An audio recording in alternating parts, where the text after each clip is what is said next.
Cette histoire commence dans un village où une femme est née sans voix, et où un tambour sacré révèle des crimes que personne n'ose avouer. Quand la vérité sortira, l'amour et la vengeance ne survivront pas ensemble. La savane entourant le village de Kumana semblait figée sous la chaleur écrasante, comme si le temps lui-même avait décidé de retenir son souffle. Le soleil écrasait la terre rouge, la faisant craquer par endroits, et chaque pas soulevait une poussière fine qui collait à la peau et aux vêtements. Les champs s'étendaient à perte de vue, ponctués d'arbres solitaires, témoins silencieux des saisons passées. Les femmes revenaient lentement du fleuve, les calebasses pleines d'eau sur la tête, tandis que les enfants couraient pieds nus entre les cases rondes, leur rire perçant l'air brûlant. Le vent charriait l'odeur de la terre sèche, des feuilles brûlées, du bois fumant et de quelque chose de plus ancien encore, une odeur que seuls les anciens reconnaissaient, celle du passé qui refuse de mourir. Au centre du village, à l'ombre d'un fromager centenaire dont les racines épaisses semblaient enlacer le sol comme des bras géants, reposait le tambour sacré. Personne ne s'asseyait jamais trop près de lui. Son bois noirci portait les fissures du temps, et sa peau tendue avait absorbé des générations de chants, de pleurs, de promesses murmurées et de crimes étouffés. Les anciens disaient qu'il n'avait pas été créé pour la danse ni pour la fête. Il existait pour rappeler aux vivants ce qu'ils tentaient d'oublier. Quand il résonnait sans qu'aucune main ne le touche, c'était toujours le signe qu'une vérité refusait de rester enterrée. Syrah était née la nuit où ce tambour avait battu seul.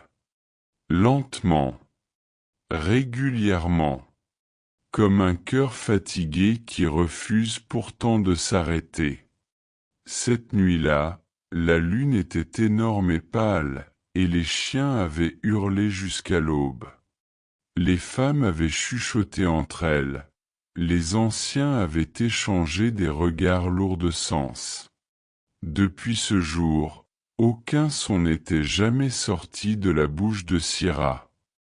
On disait que sa voix était restée de l'autre côté du monde, là où marchent les esprits, là où les mots n'ont plus besoin d'être prononcés pour être compris. Quand elle traversait le village, les conversations s'interrompaient. Les femmes baissaient les yeux. Les enfants, pourtant si bruyants, se taisaient soudain, comme si son silence était contagieux, comme si quelque chose en elle rappelait à chacun ses propres secrets. Syrah vivait à l'écart, dans une petite case de terre battue, avec sa grand-mère. Cette vieille femme, au dos courbé mais au regard brûlant, parlait peu. Son visage était sillonné de rides profondes, comme des chemins anciens. Ses mains connaissaient les plantes, les racines, les décoctions, les paroles qu'on murmure quand la maladie ou le malheur frappe. Certains se souvenaient qu'autrefois, elle avait prédit des sécheresses, des morts et des naissances avec une précision troublante. Depuis, on la respectait autant qu'on la craignait. La nuit, lorsque le village sombrait dans le sommeil et que les feux s'éteignaient un à un, Syrah se réveillait souvent en sursaut.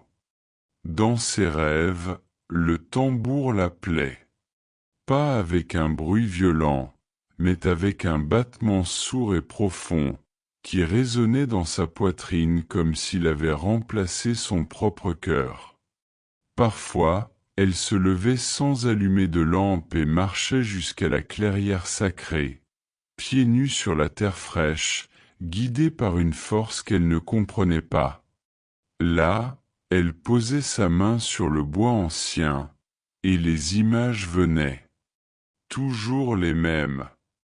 des flammes devant des caisses. Des cris étouffés par la fumée. Des hommes courant avec des torchets. Des femmes serrant leurs enfants contre elles.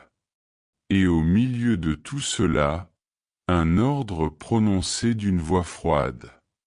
Le jour où Malo arriva, l'air sembla soudain plus lourd. Même les oiseaux se turent un instant. Il entra dans le village au lever du soleil, couvert de poussière, le visage marqué par la route, le regard dur et profond. Ses vêtements étaient usés, ses sandales presque brisées. Personne ne lui demanda d'où il venait, mais tout le monde sentit qu'il n'était pas là par hasard. Il offrit ses bras pour travailler, sa force pour aider aux champs, aux constructions, aux corvées les plus pénibles. Il ne se plaignait jamais. Pourtant, même quand il souriait, quelque chose de sombre demeurait en lui. La nuit, il restait souvent seul près du feu, regardant les flammes comme s'il y voyait autre chose que du bois brûlé. Quand Syrah croisa son regard pour la première fois, son cœur se serra douloureusement.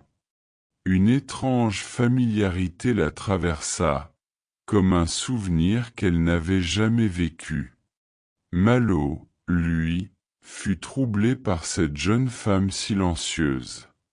Il avait connu la peur, la haine et la perte, mais jamais un silence aussi chargé de sens. Il sentait que ses yeux disaient ce que sa bouche ne pouvait pas. Peu à peu, ils commencèrent à marcher ensemble. Elle lui montrait les sentiers cachés, la rivière où l'eau restait fraîche même en saison sèche, les arbres sacrés où les anciens déposaient des offrandes. Il restait parfois assis longtemps, sans parler, écoutant simplement le vent et l'eau. Leurs gestes devenaient plus proches, leurs regards plus longs. Malo sentait quelque chose de nouveau naître en lui, quelque chose qu'il croyait avoir perdu à jamais. Mais la nuit, les rêves revenaient. Son village en feu. Les cris de sa mère.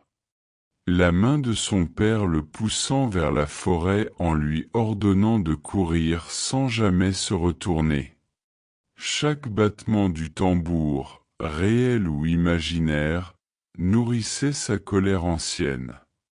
Il était revenu pour une raison précise. Il était revenu pour faire payer celui qui avait détruit sa vie. Un soir sans lune, alors que même les étoiles semblaient s'être cachées, le tambour sacré se mit à résonner seul. Plus fort que jamais. Lent. Profond. Inévitable. Les portes s'ouvrirent dans la panique, les torchets s'allumèrent, et les villageois se rassemblèrent, tremblants. Les anciens s'assirent en cercle. La grand-mère de Syrah s'avança, le visage grave, et murmura que le passé revenait réclamer son dû. Cette nuit-là, Malo ne put plus se taire. Il confia tout à Syrah. Le massacre. L'ordre donné par le chef de Kumana. Les terres prises. Les vies brisées. Il avoua être revenu pour se venger. Puis, d'une voix brisée, il prononça la vérité la plus cruelle. Syrah était la fille de cet homme. Le monde s'effondra. Syrah sentit son cœur se déchirer. Elle aurait voulu crier, pleurer, hurler sa douleur, mais aucun son ne sortit. Guidée par une force ancienne, elle s'avança vers le tambour devant tout le village. Ses doigts tremblaient lorsqu'elle toucha le bois sacré. Un silence absolu tomba. Puis, Contre toute attente, une voix s'éleva. Sa voix, faible, mais claire, elle parla de sang verse, de douleur transmise, de vengeance qui détruit même ceux qui croient l'utiliser. Les anciens frissonnèrent. Ils comprirent que le tambour avait choisi sa messagère. Le chef fut appelé. Acculé par la vérité, il tenta de fuir. Mais la terre elle-même sembla se rebeller. Un arbre immense s'abattit sur son chemin. le village restifige, personne n'y parla. Le verdict des esprits avait été rendu. À genoux, Malo sentit la haine quitter son corps, laissant place à un vide immense. Il n'avait plus rien à venger. À l'aube, il quitta Kumana sans se retourner. Syrah le regarda disparaître, le cœur brisé mais apaisé. Depuis ce jour, le tambour sacré ne résonna plus jamais seul. Et les anciens disent encore que lorsque la vérité est enfin dite, même les esprits acceptent de se taire, laissant aux vivants le poids et la paix de leur choix.